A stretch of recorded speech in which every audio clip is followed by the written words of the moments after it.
قارون کا خزانہ ایک ایسا بادشاہ جسے اپنی دولت پر بہت گھمنڈ تھا، بہت ناز تھا اسے اپنی دولت پر۔ قرآن مجید کی ایک آیت کا ترجمہ ہے، جو لوگ سونا اور چاندی جمع کرتے ہیں اور اس کو اللہ کے رستے میں خرچ نہیں کرتے، ان کو اس دن کے دردناک عذاب کی خوشخبری سنا دو، جس دن وہی مال، وہی دولت دوزخ کی آگ میں خوب گرم کیا جائے گا، اور پھر اس سے ان کی پیشانیاں، ان کے پہلو اور ان کی پیٹیں داغی جائیں گی، اور کہا جائے گا یہ وہی مال ہے جو تم نے اپنے لیے جمع کیا تھا، سو تم جمع کرتے تھے، اب اس کا مزہ چکھو۔ ایک شخص ہے، نام ہے قارون، دور ہے حضرت موسیٰ علیہ السلام کا۔ یہ قارون کون تھا؟ یہ فرعون کا آدمی تھا یا بنی اسرائیل سے تھا؟ حیرت انگیز طور پر قارون خود بنی اسرائیل سے تھا، لیکن فرعون کا آدمی تھا۔ نہ صرف یہ بنی اسرائیل سے تھا، حضرت موسیٰ علیہ السلام کا رشتہ دار تھا۔ یہ نہ صرف ایک رشتہ دار تھا کہ بہت خوش حلالی سے توریت کی تلاوت کیا کرتا تھا، اس بنا پر اسے ایک لقب دیا گیا تھا، منور کہتے تھے اسے، منور۔ مگر اس کی دولت پر گھمنڈ نے اسے تباہ اور برباد کر دیا تھا۔ اور اس کو اپنی دولت پہ کتنا گھمنڈ تھا، کتنا غرور تھا کہ صرف یہ بتانے کے لیے کہ میرے پاس زیادہ ہے، یہ اپنی قوم پر برتری کے اظہار کے لیے یہ معمول سے ایک بالش زیادہ لباس پہنتا تھا۔ یعنی عجیب مینٹلٹی کہ جتنے لباس کی ضرورت ہوتی تھی اس سے کچھ زیادہ پہنتا تھا، یہ بتانے کے لیے کہ میرے پاس بہت ہے، اتنا زیادہ گھمنڈ تھا۔ اور تھا فرعون کی سائٹ پر۔ جس طرح ہوتا ہے کہ بادشاہ اکثر جس قوم پر ظلم بھی کر رہے ہوتے ہیں، اس قوم کے بھی امیر و بااثر لوگوں کو اپنے ساتھ ملا لیتے ہیں۔ آپ سمجھ لیں گے بنی اسرائیل میں یہ فرعون کا ایجنٹ تھا، قارون۔ مال اور دولت کتنا تھا، قارون کے پاس کتنا پیسہ تھا؟ ہم معاورتاً بھی کہتے ہیں نا، بھائی بڑے پیسے آ گئے تیرے پاس، کیا قارون کا خزانہ ہاتھ لگ گیا ہے کیا؟ یہ ٹھیک ہے محاورہ، بالکل، اس لیے کہ قارون کی دولت اتنی تھی کہ اس کو ضرب المثل ہونا ہی چاہیے۔ اتنا مال و دولت تھا جتنا سوچا جا سکتا ہے، اتنا تھا، بے حساب۔ قرآن مجید کی ایک آیت کا ترجمہ ہے، ہم نے اس کو اتنے خزانے دیے تھے کہ ان خزانوں کی چابیاں ایک طاقتور جماعت کو اٹھانا مشکل ہو جاتی تھی۔ یہ قرآن کہہ رہا ہے بھائی کہ اتنے خزانے دیے تھے کہ ان خزانوں کی چابیاں ایک طاقتور جماعت کو اٹھانا مشکل ہو جاتی تھی۔ یعنی جب چلتا تھا تو اس کے خزانے کے اٹھانے کے لیے سواریاں نہیں ہوتی تھی، خزانے کی چابیاں اٹھانے کے لیے سواریاں ہوتی تھی، اتنا پیسہ تھا اس کے پاس۔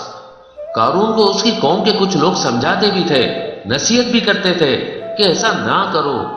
ایک آیت کا ترجمہ ہے، قارون کی قوم کے لوگ قارون کو کہہ رہے ہیں، اتراؤ مت، خدا اترانے والوں کو پسند نہیں کرتا۔ یہ جواب دیتا تھا انہیں۔ کیا جواب دیتا تھا وہ بھی قرآن نے بتایا۔ کہتا تھا یہ مال، یہ دولت مجھے میرے علم کے زور سے ملا ہے، مجھے میری عقل کے زور سے ملا ہے۔ یہ مفہوم ہے آیت کا۔ یعنی وہ کہتا تھا کہ بھائی میری اپنی اسمارٹنس ہے، اس میں کسی کا کیا کمال ہے۔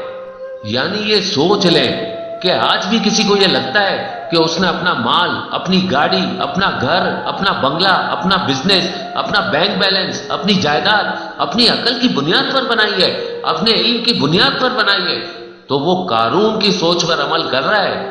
قارون کہتا تھا یہ کہ جب اسے نصیحت کی جاتی تھی کہتا تھا کہ میں کیوں نہ اتراؤں، میں نے تو بنایا ہے، میرا مال میری مرضی۔ کہتا تھا کہ اللہ نے اتنی دولت مجھے اس لیے دی ہے کہ اللہ کو معلوم ہے کہ میں اس کا مستحق ہوں، میں ڈیزرو کرتا ہوں یہ، اگر میں اللہ کی نظر میں پیارا نہیں ہوتا تو وہ مجھے نہیں دیتا۔ اور اس بدبخت کا عالم یہ تھا کہ موسیٰ علیہ السلام کی دشمنی میں اس حد تک چلا گیا تھا کہ اس نے ایک بدکار عورت کو اس بات پر تیار کیا، نعوذ باللہ، خدا کے نبی پر تہمت لگائے۔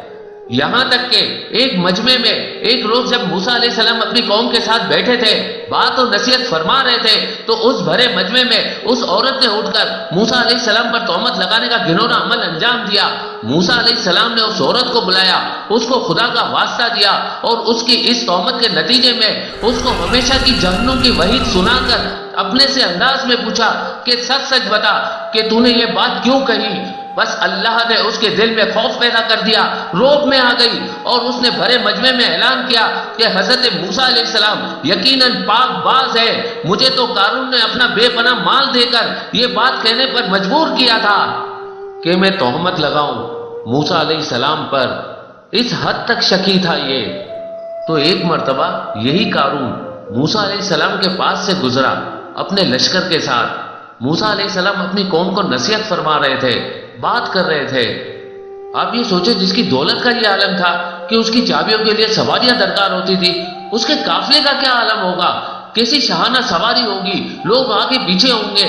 میں آج کل کے الفاظ میں کہوں، پروٹوکول، دولت کا بھرپور مظاہرہ، پیسے کا دکھاوا، شان، شوکت، شور شرابہ، دور سے معلوم ہو کہ عظیم و شان سواری آ رہی ہے۔ اس انداز میں، اس عالم میں قارون وہاں سے گزر رہا ہے۔ تو قارون کا قافلہ وہاں سے گزرا، وہاں جو موسیٰ علیہ السلام کے ساتھ جو لوگ بیٹھے تھے وہ دیکھتے ہی رہ گئے۔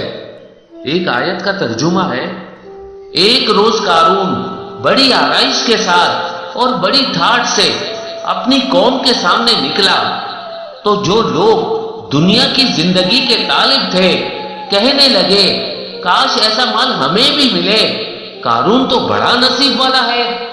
یعنی موسیٰ علیہ السلام کے ساتھ جو لوگ بیٹھے ہوئے تھے وہ دیکھ کے دم بخود رہ گئے اور کہنے لگے کیا بات ہے، کیا کہنے ہیں، اگر ہمیں بھی ایسا مال مل جائے تو کیا کہنے ہیں، کتنا خوش نصیب ہے قارون۔ جب یہ ہوا تو وہیں پر جو کچھ اور لوگ بیٹھے تھے موسیٰ علیہ السلام کے ساتھ، انہوں نے سمجھایا بھی کہ اچھے انسان کے لیے اللہ کے پاس جو اجر ہے وہ قارون کی دولت سے بہت بڑھ کر ہے۔ حضرت موسیٰ علیہ السلام نے قارون سے پوچھا، قارون تو نے ایسا کیوں کیا، اس انداز سے کیوں گزرا یہاں سے؟ اب آپ جواب سنیے اور اس کی جرت دیکھیے قارون کی۔ کہتا ہے کہ موسیٰ علیہ السلام، بات یہ ہے کہ اگر آپ کا یہ دعویٰ ہے، یا اگر بات یہ ہے کہ نبوت کی وجہ سے مجھ سے افضل آپ ہے، تو اس مال، دولت، شان، شوکت، سواری، خزانے کی وجہ سے آپ سے افضل میں ہوں۔ اگر نبوت کی وجہ سے آپ افضل ہے تو دولت کی وجہ سے میں افضل ہوں۔ کچھ روایت میں یہاں تک آیا کہ وہ یہیں پر خاموش نہیں ہوا، بلکہ اس نے باقاعدہ موسیٰ علیہ السلام کو چیلنج کرنے کی جسارت کی۔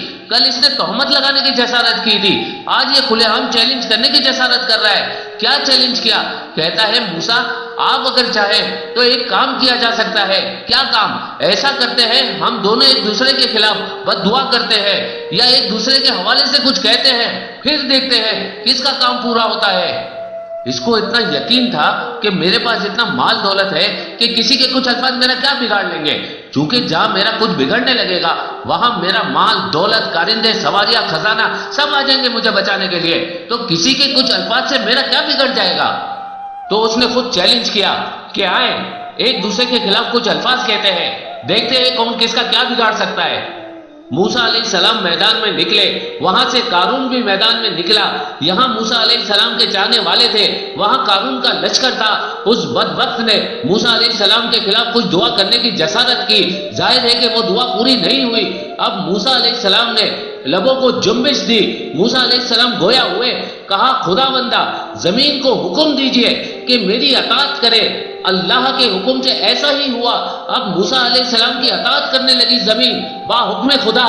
اب موسیٰ علیہ السلام نے کہا اے زمین اسے پکڑ لے۔ لوگوں نے عجیب منظر دیکھا، زمین میں ہلچل شروع ہو گئی، بنی اسرائیل کے لوگ بھی دیکھ رہے ہیں، قارون کی فوج بھی نظارہ کر رہی ہے، یہاں تک کہ اب قارون کی فوج نے اور یہاں تک کہ خاص کر قارون نے اب زمین کو ہلتا محسوس کیا، زمین کی ہلچل کو محسوس کیا، اپنے جسم کو ہلتا محسوس کیا۔ اب جن چہروں پر اب سے کچھ لمحات تک مسکراہٹ تھی وہاں اب کچھ گھبراہٹ کے آثار نمایاں ہونا شروع ہوئے، جن چہروں پر اب سے کچھ لمحات پہلے غرور تھا، تکبر تھا، رہونت تھی، فرعونیت تھی، قارونیت تھی، وہاں اب کچھ آثار دگمگاتے ہوئے نظر آئے، یہاں تک کہ منظر مزید بدلا۔ زمین نے قارون کو آہستہ آہستہ جکڑنا شروع کیا، زمین نے قارون کو آہستہ آہستہ پکڑنا شروع کیا۔ ابھی وہ یہ سب منظر دیکھ ہی رہے تھے، بلکہ زمین کا ہلنا محسوس ہی کر رہے تھے، لیکن یہ ہلنا بند نہ ہوا۔ لوگوں نے دیکھا کہ قارون آہستہ آہستہ زمین بوس ہونا شروع ہو گیا ہے، آہستہ آہستہ زمین میں دسنا شروع ہو گیا ہے، یہاں تک کہ ایک لمحہ آیا کہ قارون قدموں تک زمین کے اندر چلا گیا۔ سب یہ منظر دیکھ رہے ہیں، کچھ حیران ہے، کچھ پریشان ہے، ارے یہ کیا منظر ہو گیا؟ موسیٰ علیہ السلام کہتے رہے، زمین میں قارون دھستا رہا، یہاں تک کہ کچھ لمحوں بعد اس کا نصف جسم زمین کے اندر چلا گیا۔ یہ منظر سب دیکھ رہے ہیں۔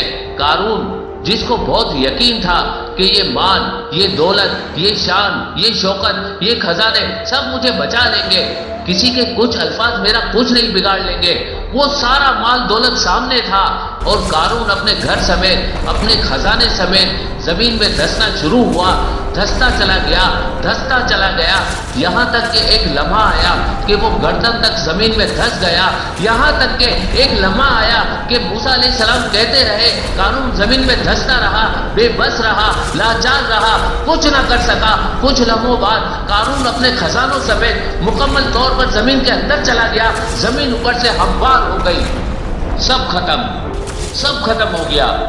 کچھ لمحات پہلے جہاں قارون اپنی شان و شوکت کے ساتھ اور خزانے کے ساتھ کھڑا تھا، اب وہ زمین ہموار ہو گئی، جیسے وہاں پر کچھ تھا ہی نہیں۔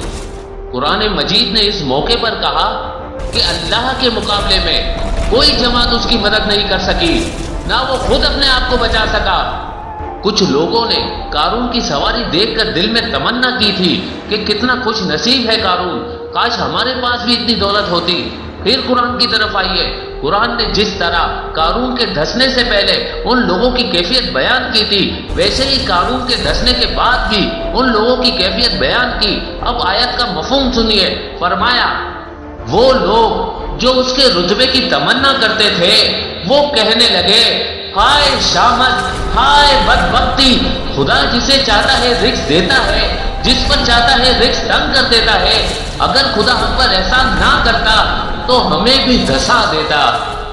تو وہ سب لوگ جو کل تک اس بات کے متمنی تھے کہ کاش ہمارے پاس بھی قارون جیسا خزانہ ہوتا، آج اس بات پر شکر خدا کر رہے تھے کہ شکر ہے ہمارے پاس قارون جیسا خزانہ نہیں ہے۔